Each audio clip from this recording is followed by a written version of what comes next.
Mga paps, gumawa tayo ng dual function ulit, starter button at saka seat opener. Ang purpose nito, para hindi mo napatayin yung iyong susi. Halimbawa naka-on gabi, hindi mo na kailangan patayin pa ng susian mo para buksan yung upuan. Mayroon siyang electronic switch para buksan. Ito yon. Bukas na. Nilagyan natin ng actuator lock yung ano. Ayan. Ayan, yung upuan.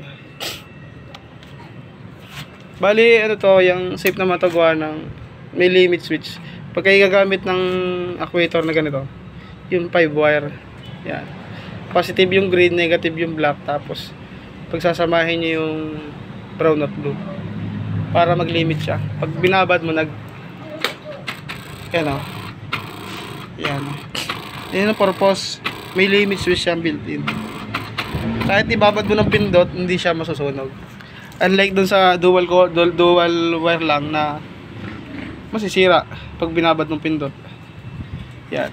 Yung ano, yung nipple dun sa kabila, nakaloop lang din ganito yon. Yan, diskarte na lang. Yan. Paligay niyan lang yan. Pipindutin mo. Hindi pala nakalak.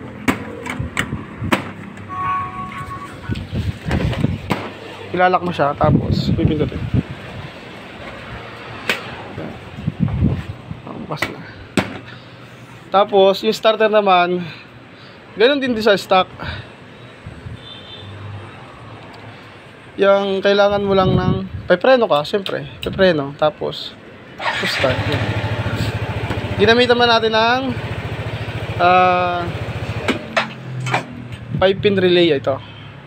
Doon sa 5-pin SPDT, pag sinabing SPDT, may normally close, may normally open.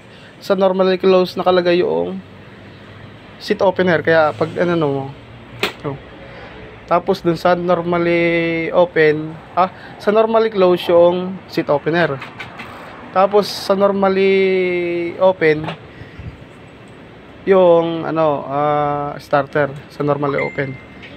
Magko-close lang siya kapag magpepreno ka. Start. Bali ito yung nagse-select kung saan magbabato ng ito yung magse-select kung saan magbabato ng kuryente itong push button. Kapag hindi ka nakapreno, magbabato ng kuryente ito dun sa actuator.